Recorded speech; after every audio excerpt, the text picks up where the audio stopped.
Oka bi kunnafoni bakurubaw la an ka jamana faamaw olu kɔni ye dɔ fara gazi yɛrɛ sɔngɔ kan. Gazi dun ye fɛn ye min ni maaw mago ɲɛfɛnba don an bɛ don min na i ko bi o kisa nɔ ka wulikajɔ kɔni kɛra tele ɲɛta fɛ ka se gazi feerelaw yɛrɛ ka ɲɛmaaba ma ni o ye Birama Yatasa ye ale kɔni ye i fɛla fɔ a kisaw la. Don kɛrɛnkɛrɛnnen min bɛ sigi diɲɛ bɔnnako kan ka ɲɛsin dɔgɔtɔrɔmuso ma minnu yɛrɛ ka cɛsiri bɛnnen don muso lasirilenw ka se ka olu tɔpɔtɔ ni a bɛ f'o ma ko sage-femme o ɲɛnamayara bi sɔgɔmada in na jama lajɛrɛkɛso min yɛrɛ bɛ an fɛ Bamakɔ yan nɔ ni a bɛ f'a ma ko CICB ɲinan yɛrɛ kumasen o de ye ka fɔ sage-femme ninnu ni o ye ni muso cɛsirilen kofɔlen ninnu yɛrɛ u ka tariki ka taa se yiriwa ani wulikajɔ min bɛna boloda u yɛrɛ fɛ. Farikolo ɲɛnajɛ nasira fɛ CAN 2023 dolaci yɛrɛ baaraw ɲɛbilali kɛnɛ kan Mali yɛrɛ samatasɛgɛw olu kɔni ye sebaaya sɔrɔ 7-1 Sudan du Sud yɛrɛ jamana kan hali ni y'a sɔrɔ an dolaci kɔni kɛra dolaci gɛlɛman ye ni jamana yɛrɛ fila ni ɲɔgɔn cɛ o kɔni bɛ kɛ sababu ye Mali kɔni bɛ wuli ka i jɔ ni ni jɛkulu yɛrɛ ɲɛmaaya ye fɔlɔ ni waati in na.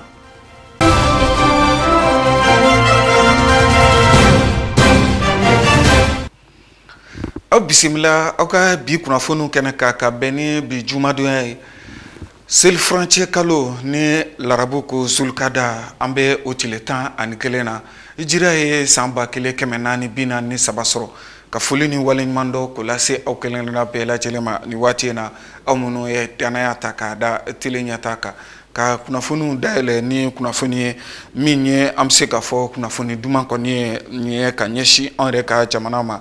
Dugujukɔrɔ nafolo min bɛ yen nɔ ni a kɔni ma ka di kosɛbɛ an bɛ se ka fɔ min yɛrɛ ni a sɔngɔ yɛrɛ kɔni ka gɛlɛn ni dugujukɔrɔ nafolo yɛrɛ caman ye ni a bɛ f'a ma ko jama an bɛ se ka fɔ tare o kɔni dɔ yera an yɛrɛ ka jamana kɔnɔna na kɛrɛnkɛrɛnnenya la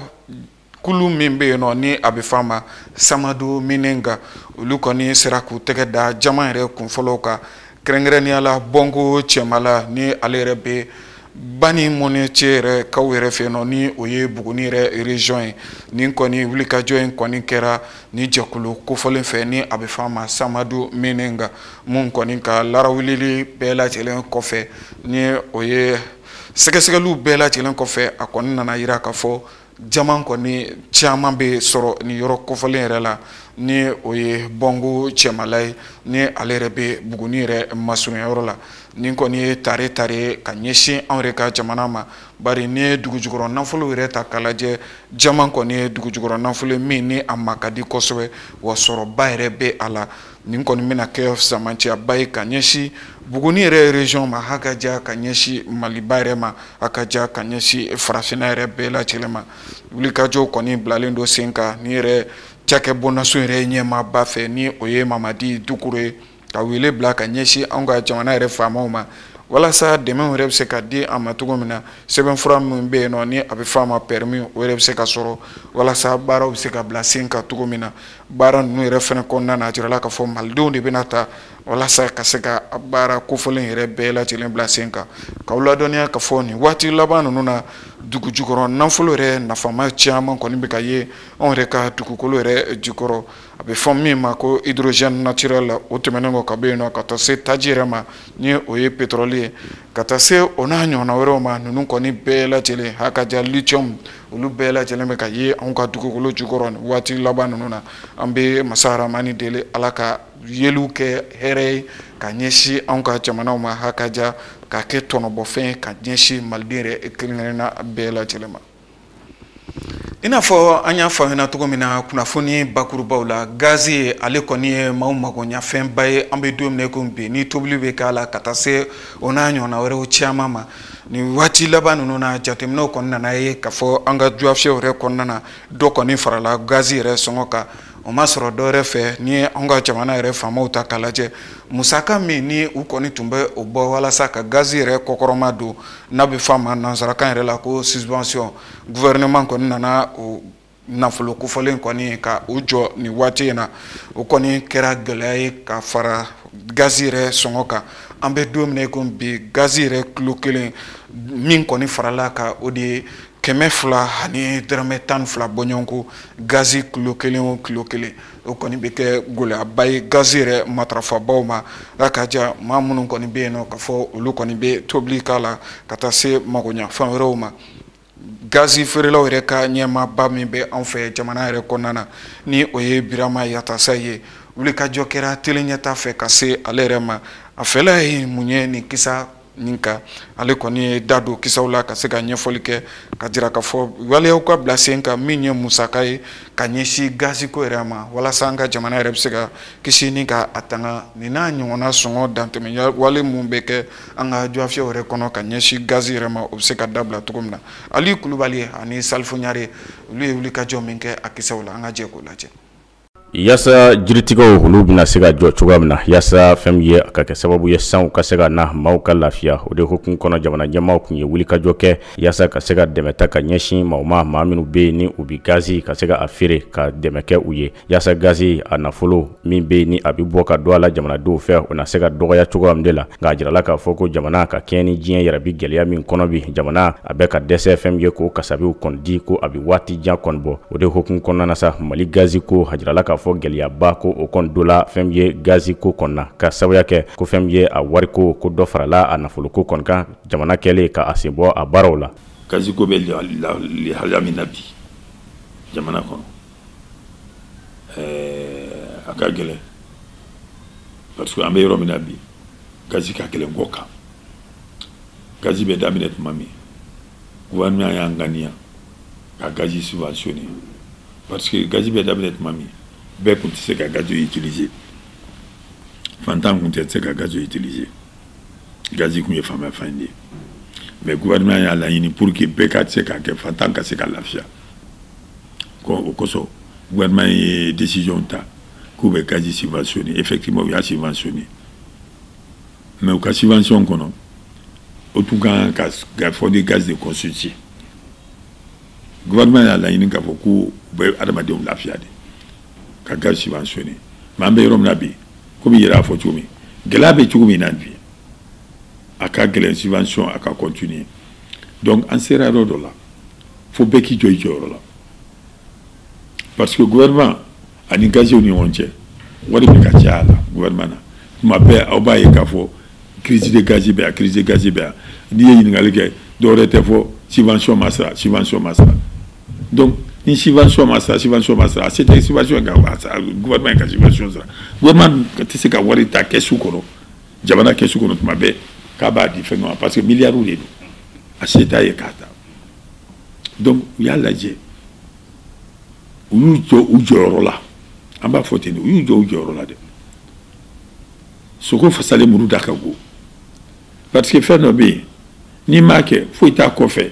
lagosi ni lamɔliya kɔ donc gouvernement b'a fɔ i y'o de éviter u y'a ye k'a fɔ u bɛ yɔrɔ min na an bɛ yɔrɔ min na bi u tɛ se subvention kɔrɔ u y'a ŋaniya siri k'a fɔ k'u bɛ bɔ subvention na donc u ni pétrolier u ni gaziers ye ɲɔgɔn ye siɲɛ caman ka discuter ka lajɛ a bɛ kɛ cogo min donc u nana ye k'a fɔ sisan pour que ka solution sɔrɔ a la il faut k'olu k'u sen bɔ o de kosɔn olu y'u sen bɔ gazi ko la subvention na o de nana ni gɛlɛya ye. O de hukumu kɔnɔna na sa fɛn ye Birama Yatasa ye a ye ɲɛfɔli kɛ maaw kɔni ye gazi a bɛ yɔrɔ min na bi a kilo kelen a bɛ feere joli fo ka taa se maaw bɛ fɛn ye bouteille nasuguya minnu san olu kasabiw bɛ taa joli la bi ɲɛfɔlikɛla o la. gazi kilo kelen 200 ani dɔrɔmɛ 12 i y'a faamu 200 ani dɔrɔmɛ 12 o ye gazi kilo kelen a sɔngɔ normal bon n'i y'o kilo wɔɔrɔ jateminɛ o bɛɛ bɛ 1,200 ani 70 de ma 1,200 ani 70 bon o 1,200 ani 70 la gouvernement tun y'a laɲini ko consommateur ka 580 ani 2 de sara donc 690 gouvernement yɛrɛ de tun b'o sara k'o kɛ ka gazi ka war dafa pour que population ka se ka gazi sɔrɔ k'a utiliser n'i y'a jateminɛ an bɛ yɔrɔ min na bi kafe feerela bɛɛ sugujɛnaw bɛɛ gazi de san bɛ k'i ka baara kɛ a kɛra sababu ye ka kungo lakana dɔɔni ka dɔ bɔ charbon jeni ni nɔgɔ jeni na donc n'i ye prix jateminɛ gouvernement bɛ 700 sara k'a fara 700 sara k'a fara 500 ani 80 dɔrɔmɛ 2 kan o de bɛ bɛn 1370 ani 70 dɔrɔmɛ 2 ma 1200 ani 70 dɔrɔmɛ 3. nka hali sisan ɲɛfɔlikɛla maaw ye k'a dɔn k'a fɔ maaw ka yɔrɔ dɔ kɔni faamu k'a jira k'a fɔ jamana a kɔni tun bi fɛn min ye dɛmɛ kɛ ka ɲɛsin gazi buteli hakɛ minnu ma a bonya hakɛ fo ka taa se a kilo hakɛ min kɔni ma fɛn min ye ɲɛfɔlikɛla o ye nka a ka ɲɛfɔ cogo la a y'a jira k'a fɔ fɛn min ye a buteliba ninnu ko jamana ma dɛmɛ kɔni ta ka ɲɛsin o ma. gouvernement ka dɛmɛ a ka dɛmɛ a tun bɛ buteli mun kan an b'a fɔ buteli mun ma ko 3 kilos n'o ye kilo 3 ye ani 6 kilos n'o ye kilo 6 ye. gouvernement ka dɛmɛ b'o olu 2 de kan gouvernement ka subvention bɛ o de kan o de ye o de tun ye 580 ani dɔrɔmɛ 2 ye dɔɔni 200 ani 70 i y'a faamu gouvernement ka subvention b'o 2 de kan mais sisan subvention min wulila buteli belebeleba a ma deli ka subventionné donc subvention wulili a bɛ 6 kilos de kan ani 3 kilos 12 kilos ni mun bɛ fɛn fɛn bɛ 6 kilos sanfɛ o sen t'a la o furalama b'a deli ka mɛn subvention kɔnɔ donc a t'olu concerné parce que olu b'o prix normal la déjà mais o bɛ consommer o mun bɛ se k'olu consommer olu b'o consommer. gazi ko bi libi laban min na mali kɔnɔ ni a bɛ waati jan bɔ ni gɛlɛya ko bi a la kabini waati jan maaw tɛ ka se ka gazi ɲuman kɔni sɔrɔ ani n'a bɛ sɔrɔ a kasabi kɔni ka ca burama y'a jira k'a fɔ yaasa ka se ka ni gɛlɛya bɛɛ lajɛlen kɔni ban pewu fɛn ye jamana de kan ka jɔ a jɔyɔrɔ kan la yɔrɔ min bɛ yen ni o b'a wele ko fond gazi ka se ka ko bɛɛ lajɛlen kɛ k'o sigi sen kan. a fɛɛrɛ a ka nɔgɔn kojugu mais fo a ka appliquer de à la lettre fo gouvernement k'i jɔ o jɔyɔrɔ la komi u y'u jɔ cogo min na tan ka bɔ subvention na o k'u jɔ u jɔyɔrɔ la teliya la. ka ɲɛɲini kɛ u b'a fɛ fɛn min ma fond gaz k'o constituer fond gaz ye mun ye kɛsu dɔ de don n'a bɛɛ sigi murumurunin min bɛ ta essence kan komi n bɛ misali min di min ye éclairage public ye n'o ye lampan foroba yelen mun bɛ dugu kɔnɔ sisan lampan mun bɛ dugu kɔnɔ n'u bɛ siradaw lamɛnɛ sirada mɛnɛni b'a dɔn sisan an ka sirada bɛɛ yelen b'a bɛɛ la lanpanbaw sigira a bɛɛ la o lanpanbaw n'an yɛrɛ de bɛ k'o wari sara mais an ti ka bɔ a kalama o an bɛ k'a sara cogo cogo n'i y'i ka facture lajɛ ni courant facture nana n'i y'a lajɛ i b'a ye k'a fɔ yɔrɔ dɔ bɛ yen a sɛbɛnnen bɔ yɔrɔ la k'a fɔ ko siraba kan yelen o sara o wari i b'o sara éclairage public yelen min bɛ kɛla ka sirabaw la yelen o wari o b'o sara mais ti bɔ a kalama bon o ɲɔgɔnna de kan ka ɲɛɲini a bɛ se ka kɛ essence kan a bɛ se ka kɛ télévision kan a bɛ se ka kɛ carte téléphonique kan société téléphonique joli b'an fɛ yan bi sababu ye 4 a bɛ se ka kɛ nin bɛɛ kan ni nin bɛɛ fara ɲɔgɔn kan dɔɔni dɔɔni fo bɛ constituer n'o kɛra sisan gazi ko bɛ nɔgɔya. tiɲɛ don gɛlɛya bi maaw kan jamana ɲɛmaaw bɛ ka wulikajɔ de kɛ yaasa u na se ka jamana jɔ a sen kan cogoya min na ka jamana k'a bɔ jɔnya juru kɔnɔna na o de hukumu kɔnɔna na sa fɛn min ye gazi feerelaw ka maa ɲɛmaa a kɔni y'a jira k'a fɔ fasodenw ko u k'u bolo da o dusu kɔni kan waati kunkurunin don ɲɛna sɔrɔ nin bɛɛ lajɛlen kɔni de la o de la a ye welewelema kɛ ka ɲɛsin jamana ɲɛmaaw fana kɔni ma fɛlɛ min bi kɛ sababu ye ka se ka gazi ko gɛlɛya ban pewu u ko o fɛlɛw fana sigi sen kan joona. gɛlɛya kɔni bɛ mɔgɔ min kan bi mun tɛ se ka gazi san n'a sɔngɔ t'u bolo bi olu vraiment an b'a f'u ɲɛna de u ka sabari u ka muɲu mɔgɔ foyi tɛ degun kɔfɛ yɛrɛ kɔ an bɛ degun kɔnɔ bi dɛ jamana yɛrɛ bɛ degun de kɔnɔ jamana marabagaw bi u y'a ye de k'a fɔ mankan min bɛ gazi ko la sanga ni wagati bɛɛ gazi mun bɛ taa ko kan kana ani olu ni ɲɔgɔn cɛ olu bɛ wari min sara pour que k'olu ka wariw sara u dɛsɛlen don k'a sara a bɛ san caman bɔ ma bɛ i b'a mɛn k'a fɔ ko gazi gɛlɛya bɛ yen gazi gɛlɛya bɛ yen gazi gɛlɛya ninnu tun tɛ dɔwɛrɛ ye o jamana bɛ dɛsɛ k'u ka wari sara o fana ko vraiment anw tɛ se ka taa gazi san parce que u ka wari t'a bolo donc n bɛ min ɲini o fɛ u k'a lajɛ u ka muɲu k'a ɲini gouvernement fana fɛ an k'a lajɛ fond a bɛ se ka constituer cogo min na teliya la. Ni maa bɛɛ k'i ka yɛrɛma hɔrɔnya de ɲini ani ka se i ka bɛɛ k'o sɔrɔ cogoya min de la i ka yiriwa fana ka kɛ fɛn ye badabada kɔni ye a jirala k'a fɔ jamanaden bɛɛ lajɛlen de kan k'i sen don o la o de hukumu kɔnɔ jamana faso Maliba a bɛ yɔrɔ min na bi jamanaden kelen-kelenna bɛɛ lajɛlen de welen don maaw ko o guloki ka se a kɔni bɔ faso ye yaasa fasodenw na se ka lafiya don nataw kɔnɔ na. Don kɛrɛnkɛrɛnnen min bɛ ɲɛnamaya diɲɛ yɛrɛ bunako ka ɲɛsin dɔgɔtɔrɔmuso ma minnu ni u ka cɛsiri bɛnnen don musolakaw haka jam se ka fɔ muso lasirilenw ni bamakɔkaw ko muso kɔnɔmaw maa minnu bɛ wulikajɔ kɛ dɔgɔtɔrɔso la ka se ka ninnu yɛrɛ dɛmɛ u bɛ se k'u yɛrɛ sɔrɔ cogo min na a bɛ fɔ olu de ma nanzarakan na ko sage femme olu tɔgɔla don min bɛ sigi diɲɛ yɛrɛ bunako kan o ɲɛnamayara bi yɛrɛ anw ka jamana kɔnɔ kɛrɛnkɛrɛnnenya la jama lajɛrɛkɛ so min yɛrɛ bɛ an fɛ Bamakɔ yan nɔ ni a bɛ fɔ a ma ko CCB bi yɛrɛ juma don min bɛnna juin kalo yɛrɛ tile 10 ma san 2022 min ni an filɛ a kɔnɔna na masala min taara walima kumasen min kɔni taara ni masala yɛrɛ kɔni kɛra o kan o de ye k'a fɔ ni musolaka kofɔlen ni o ye an balakaw ye u ka cɛsiri a ka ja ka se ka a tariki yɛrɛ walawala a ka ja maguwa min bɛ kɛ u yɛrɛ fɛ ani donna natalaw la u ka baara kologirinw ka ɲɛsin kɛnɛ yɛrɛ bɛ se ka sabati cogo min na musolakaw yɛrɛ bɛɛ lajɛlen yɔrɔ a ka ja ni musolaka kofɔlenw ni o ye an balakaw ye u ka maguwaw ye min ye da kɔnɔna don nin bɛɛ lajɛlen na ka fɛsɛfɛsɛli kɛ minisiriso min sigilen don an ka jamana kɔnɔ kɛnɛ yɛrɛ bɛ se ka sabati cogo min na ka taa se ɲɔgɔn dɛmɛ ma o ka secrétaire général la o kɔni tun bɛ a kɛnɛ kan Abdou Ouattara ani a ka jatala Musa Jalo ye min sɔrɔ CCB la bi sɔgɔmada in na sage-femme ka kɛnɛ kan an ka jɛ k'o lajɛ. Don min sigilen don sage-femme tɔgɔ la a bɛ ɲɛnɛmaya san o san mɛ kalo tile 5 a bɛ bila hukumu min kɔnɔna la o de ye ka se ka an balakaw k'u waleɲuman dɔn u ka wulikajɔ ni cɛsiri la minnu bɛ jɔsu ani tile walasa an balakaw ani denkuraniw ka se ka olu tɔpɔtɔ ka ɲɛ ka sanga ni jamana lahala ye Mali ye a don ɲɛnɛmaya bi juma n'o bɛnna juin kalo tile 10 ma san 2022 an ka laɲini ye min ye bi Mali sage-femme bɛɛ min bɛ Bamakɔ min bɛ Togoda la bɛɛ ka kɛ yan bi an ka jɛ k'a fêter an ka fête in tɛ tulo ni yɛlɛ dɔrɔn ye fête min don kalan de b'a kɔnɔ parce que a bɛɛ b'a dɔn k'a fɔ kalan don o don dɔ bɛ fara a kan ko kura fɛn fɛn bɛ na min bɛ anw dɛmɛ ka se ka muso ni denw ka kasara dɔgɔya an b'o baaraw de kɛ tile 2 dɔgɔkun kelen kɔnɔna la sage-femme bɛna baara min kɛ o de ye kunnafonidi ye ale ni kalan ani hakili jagabɔ min bɛ se ka kɛ sababu ye u ka baaraw ka se ka sankɔrɔta u bolo nka ɲinɛn ta kɛrɛnkɛrɛnnenya la an bɛna dɔgɔkun bɛɛ k'a la parce que an bɛna sensibilisation kɛ pour que musow ka se ka na dɔgɔtɔrɔsow la an bɛna kalan dɔw cɛri dɔgɔtɔrɔso dɔw kɔnɔ sage-femme dɔw kunna ko kura minnu nana ka kuma ɲɔgɔnya kɛ an ka sage-femme ye fana musow tɔbɔtɔ ko ɲuman u k'o kɛ an b'a fɔ alhamdulillah yɛlɛma donna na parce que hali ni muso kelen sara o ye belebeleba ye saya dɔ bɛ yen mɔgɔ se k'o bali mais minnu n'an bɛ se k'o bali hali n'o kelen kɛra o ye belebeleba ye ɲɔtɛ a bɛ san 10 bɔ parce que san 5 o san 5 enquête démographique bɛ kɛ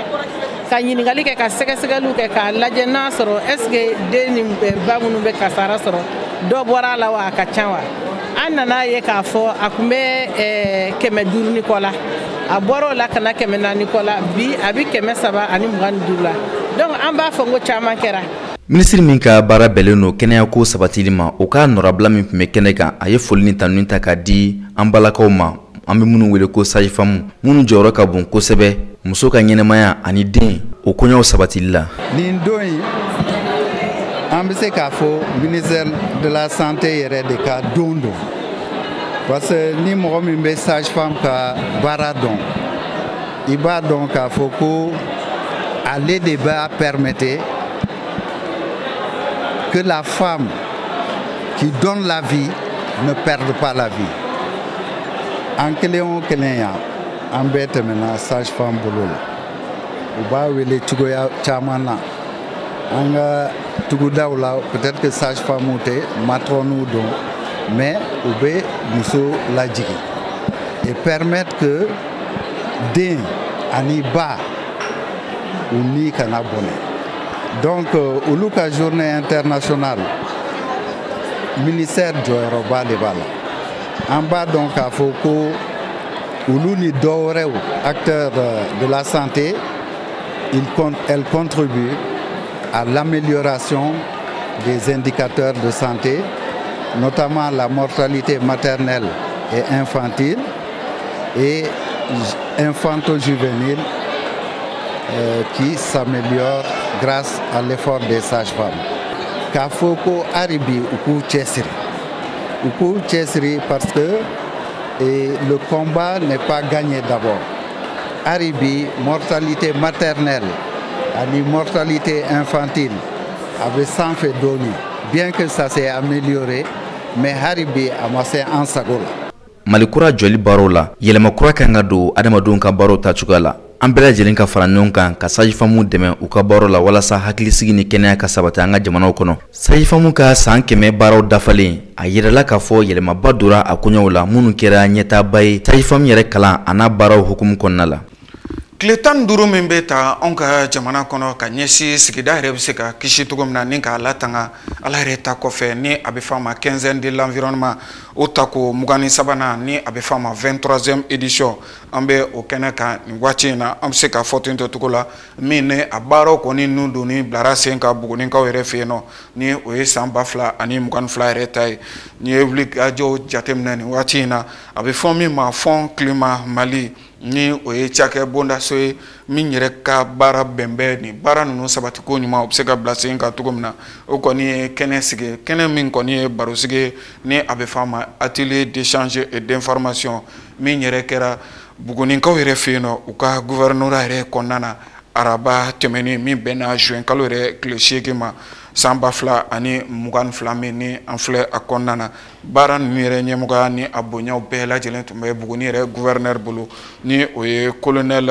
Keba Sangare ni ale yɛrɛ Buguni yɛrɛ région gouverneur ye Aissata Touré ale ye ɲinini mun kɛ a kisaw la an ka jɛ ko o seerew lajɛ ɲɔgɔn fɛ.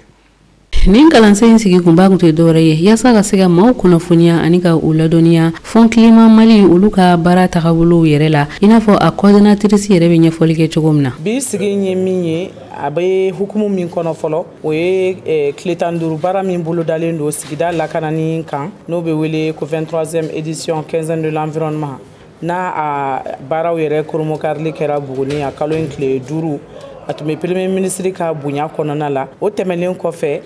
a bɛ a to fana an bɛna kuma Bugunikaw fɛ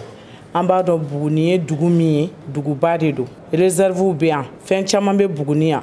an ye yiriw ye an natɔla mais an y'an a kɔlɔsi fana k'a fɔ lɔgɔtigɛ fanga ka bonya kosɛbɛ sigida lakanani problème caman bɛ Buguni yan donc n'an m'an jija fɛn min ye tɔw sɔrɔ a laban bɛ Buguni sɔrɔ o de kama komi Fond Climat bɛ yan ka togodalamɔgɔw dɛmɛ ka projets ni programmes financer walasa u ka se ka wagati yɛlɛma kɔlɔlɔ k'o kun u yɛrɛ la ani ka se ka bɔ a gɛlɛyaw kɔnɔ o de y'a to an nana k'an bɛna Fond Climat ɲɛfɔ Bugunikaw ye u ka faamuyali sɔrɔ la k'a dɔn Fond Climat yɛrɛ ye fɛn jumɛn ye a bɛ baara kɛ cogo di i kan ka fɛn jumɛn fana kɛ pour que i ka se k'i ka projet dilan ka taga bila Fond Climat la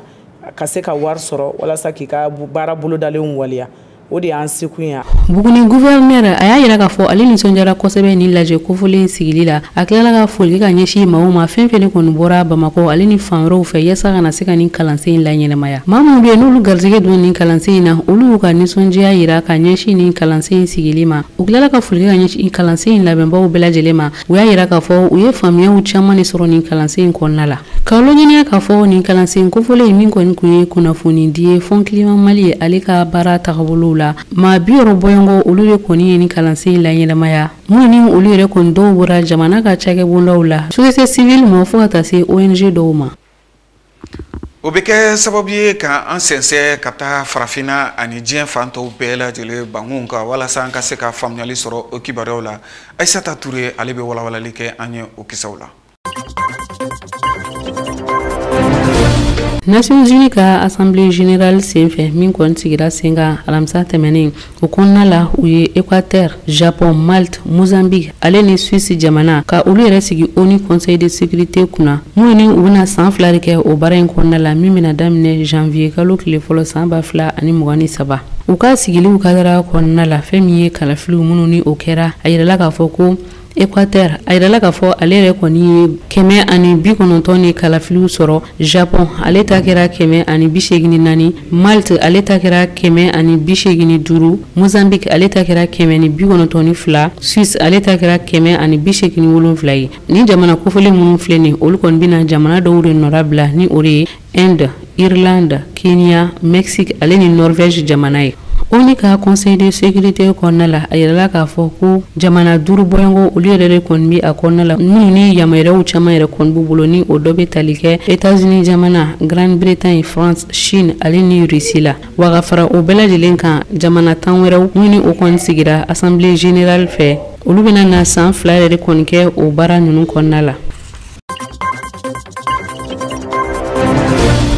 Nigeria jamana kunnafoniw na bingana wale min tara ka ɲɛsin u ka église dɔ yɛrɛ kɔni ma a yɛrɛla k'a fɔ ko sɛbɛnfura laban minnu yɛrɛ kɔni bɔra ko maa fatuta o taara jɔ maa 40 bɔɲɔngo la an n'a sɔrɔ la sɛbɛnfura min kun bɛ u bolo ni o bɔra tarata tɛmɛnen o kɔni tun y'a yira k'a fɔ ko maa 22 bɔɲɔngo olu de bɔnɛna u ni na fɛn min ye maa 48 olu kɔni bana la. Ni bingani wale min filɛ nin a kɛra juin kalo tile 5 tɛmɛnen ka ɲɛsin Nigeria église dɔ yɛrɛ kɔni ma maa maramafɛntigi dɔw yɛrɛ kɔni fɛ minnu ni mugu pɛrɛntaw kɔni kun b'u bolo ninnu kɛra kunnafoni min kɔni dira communiqué la u ka jamana ɲɛmaw fɛ. O waleyajugu min tali filɛ ka ɲɛsin ni église kofɔlen ma a yirala k'a fɔ a kɛra yɔrɔ min na kɛrɛnkɛrɛnnenya na o de ye Owoye ni ale yɛrɛ filɛ nin ye Nigeria yɛrɛ jamana fan dɔ la hali n'a sɔrɔ la nin yɔrɔ kofɔlen min filɛ nin ye bamaci wale kɛbaa jɛkulu olu yɛrɛ kɔni kun bɛ nin yɔrɔ in kɔni to yen nɔ nka u ka sɛbɛnfura laban bɔlen ninnu na a yirala k'a fɔ maa minnu yɛrɛ bɔnɛna u ni na u bɛ taa jɔ maa 40 bɔɲɔngo la olu kɛra kunnafoniya min kɔni dira Ondo ale gouverneur yɛrɛ fɛ a tilala ka yira tuguni k'a fɔ ko maa 91 olu de banana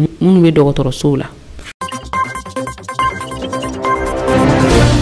Somali jamana ɲɛma Hassan Sheikh Mohamud ale kɔni ye wele bila alamisa don ka ɲɛsin a ka jamana kɔnɔdenw ma minnu bɛ jamana wɛrɛw la fo ka taa se diɲɛ selege naani jɛkulubaw bɛɛ lajɛlen ma u k'a lajɛ ka na dɛmɛ don olu ka jamana yɛrɛ ma ka sabu kɛ fɛn min ye jakɔngɔ ye o kɔni binnen bɛ u ka jamana yɛrɛ kan kosɛbɛ. Diɲɛ selege naani tɔnba ONU olu ka jateminɛw kɔnɔna la olu y'a yira k'a fɔ ko Somali jamana kɔnɔden miliyɔn 7 a n'a kunkanfɛ min ni o bɛ tali kɛ u ka jamana kɔnɔden yɛrɛ tilancɛ yɛrɛ la ko kɔngɔ bɛ o ma ko fili ninnu bɛɛ lajɛlen kan wa ko a maa fanba olu ka cogoyaw kɔni ka jugu kosɛbɛ. U ka jamana ɲɛma Hassan Sheikh Mohamud a ka kumaw kɔnɔna la min kɔni kɛra a ka qualification wagati la ka sigi fanga la a y'a yira k'a fɔ ko Somali jamana yɛrɛ ye jamana ye min ni a bɛ gɛlɛyaw kɔnɔna la kɛrɛnkɛrɛnnenya na kɔngɔba min yɛrɛ kɔni bɛ yen nɔ ka ɲɛsin u ma wa ko u kɔni bɛ jɔyɔrɔ la a kana se u ka région fan dɔw ma. A ka o qualification wagati ninnu na a yirala k'a fɔ ko maabaw caman ni jamana ɲɛmaw caman olu tun bɛ a kɛnɛ kan ni o dɔ bɛ tali kɛ Kenya jamana ɲɛma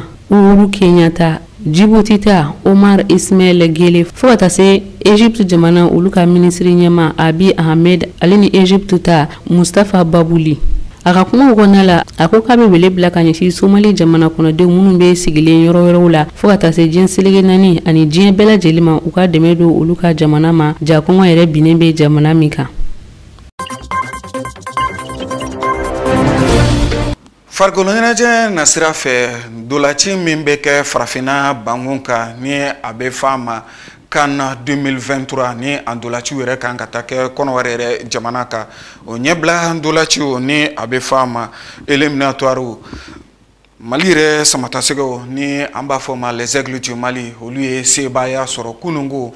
Sudan worodugu yɛrɛ jamana kan ni a bɛ f'a ma Sudan du Sud min kɛra 3-1 ndolaci kɔni kɛra dolaci jijalen ni jamana fila ni ɲɔgɔn cɛ hali ni y'a sɔrɔ Sudan du Sud ale kɔni tun fɔlɔla ka an ka jɔyɔrɔ yara o bɛɛ lajɛlen kɔfɛ an ka denmisɛnw kɔni ye wulikajɔ ni cɛsiriw bila sen kan walasa ka se ka dolan yɛrɛ ka celu kɔni ci bɔ ni ka sebaaya yɛrɛ sɔrɔ 3-1 min ni nisɔndiya kɔni kɛra Mali yɛrɛ dolacilaw ni Mali yɛrɛ dolaci yɛrɛ kanubaw bɛɛ lajɛlen bolo o kɔni bɛ kɛ sababu ye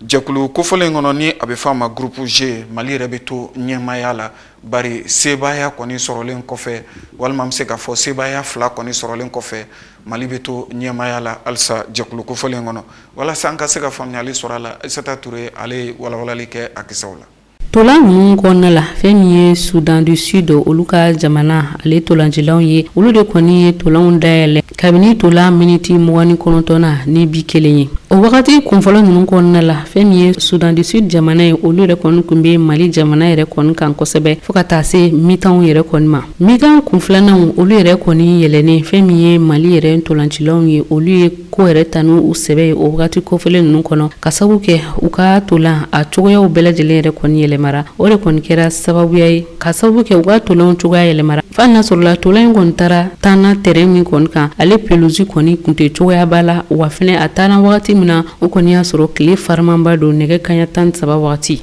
ɲani mitanw kɔni ka yɛlɛ Eric Sekou Chelle n'ale kɔni ye Mali ka entraîneur ye ale yɛrɛ fɛnɛ cogoyaw yɛlɛma ani ka yɛlɛma don tolancilanw olu cogoyaw la hali n'a sɔrɔla Yves Bissouma ale yɛrɛ kɔni bana la ale yɛrɛ kɔni nɔla bilala ni Nene Dorgeles ye ale donnen kɔni kɔ tolanw na yɛlɛmabolo camanw yɛrɛ kɔni donna la o kɔnɔna la fɛn min ye samatasɛgɛw ye olu kɔni ye kow ta ba la o de senfɛ tolan miniti 58 wagatiw la Mohamed Kamara ale yɛrɛ kɔni ye bi dɔ don o wagati la tolan yɛrɛ kɔni kɛra 1-1 Mali ale ni Sudan du Sud jamana ni ɲɔgɔn cɛ o bi kelen min ni o kɔni donnen filɛ nin o tilala ka dusu don Mali yɛrɛ tolancinaw kɔnɔ tuguni hali n'a sɔrɔla tolan miniti 78 wagatiw la Ibrahim Kone ale yɛrɛ kɔni gɛnna ka bɔ terrain kan ka Mali yɛrɛ ka tolancilaw tɔ to maa 10 ye o bɛɛ lajɛlen na u ye cɛsiriw barika yɛrɛ kɔni bonya kosɛbɛ o de senfɛ tolan ale yɛrɛ kɔni selen kɔ a kuncɛyɔrɔw la miniti 93 ale ni miniti 95 wagatiw la Sekou Koita ale ni Alou Dieng olu yɛrɛ kɔni ye bi 2 don o kɔrɔ b'a yira k'a fɔ ko u ka entraîneur ale yɛrɛ kɔni ka baaraw cogoya yɛrɛ kɔni ɲɛna hali n'a sɔrɔla sibiri fɛnɛ tɛmɛnen na juin kalo tile 4